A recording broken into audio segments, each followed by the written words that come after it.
కరుంగని మాల అనగానే అది ఒక పాజిటివ్ వైబ్ అంటూ కనబడుతూ ఉంటుంది అవును. మనకందరికి.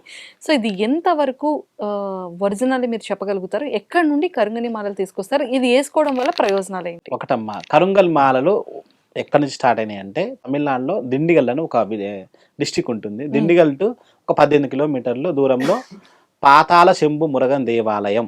హ్మ్. పాతాళ శంభు మురగన్ దేవాలయంలో స్వామివారు పాతాళంలో ఉంటారు. అక్కడి నుంచి స్టార్టింగ్ తయారైనవి కరుంగలి మాలలు. హ్మ్. అక్కడ ఏం చేస్తారంటే కరుంగలి మాలలు 41 డేస్ పూజలో పెట్టి మనకు బయట సేలిస్తారు వాళ్ళు. హ్మ్. ఇవ్వటం అది ఏసుకోవటం వల్ల ఏందంటే నాకు ఈ కోరిక నెరవేరాలి, ఉద్యోగ ప్రాప్తి రావాలి, లేకపోతే నేను నాకు మ్యారేజ్‌కి అవ్వాలి, లేదా నాకు ఈ అప్పులు తీరాలి, నేను ఇల్లు కొనుక్కోవాలి, లేదా నాకు ఈ సమస్య నుంచి నేను కొంతమంది చెప్పుకోలేని సమస్యలుంటాయి. ఆ చెప్పుకోలేని సమస్యలు నెక్స్ట్ పడుతూ ఉంటారు గదా! నేను ఈ ఈ కోరిక మీద వేసుకుంటున్నానండి. ఈ కోరిక నాకు నెరవేరాలని మీరు మనసులో సంకల్పం చెప్పుకొని వేసుకోవాలి. హ్మ్. అంటే మీకు 100% నెరవేరుతుందండి. అసలు అందులో డౌట్ లేదిగ. ఎందుకంటే అక్కడ 41 డేస్‌లో గర్భగుడిలో ఉంటాయి. వాళ్ళు పెట్టి వాళ్ళు బయట సేలిస్తారు. బయట అక్కడ చూడండి మినిమమ్ స్టార్టింగ్ రేటే 1200 ఉంటుంది. అవును. అక్కడ.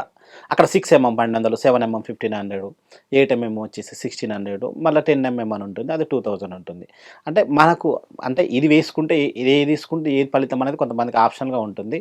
అది కాదమ్మా నీ బాడీని బట్టి వేసుకోవాలి. ఇప్పుడు కొంచెం లావు ఉన్నారనుకోండి 8 ఎంఎం. ఇంకొంచెం మీరు సన్నగా ఉన్నారనుకోండి 6 ఎంఎం, 7 ఎంఎం, 8 ఎంఎం, 10 ఎంఎం ఇట్లా మీరు దాన్ని బట్టి వేసుకోవాలి. అంటే బయట దొరికేదానికి ఇక్కడ దొరికిన తేడా ఏందంటే అసలు బయట 700, 800లకు మాలలు దొరుకుతుంటాయి. అసలు అవి మాలలే కావు.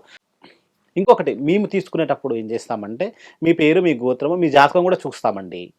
మీ జాతకం చూసి మీకు ఏది అంటే మీ సంకల్పం మీద నెరవేరాలి గదా! ఇప్పుడు మీరు తీసుకున్నారంటే ఏదో అవును. తీసుకున్నారు.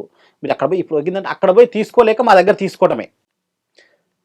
మీ జాతకం చూసి మీ కోరిక ఏంటిది అని మీకు అప్పుడు వేరే రెమెడీ ఇస్తాము. ప్లస్ ఈ కరుంగల్ మాల కూడా మీకు ఇచ్చేస్తామన్నట్టు.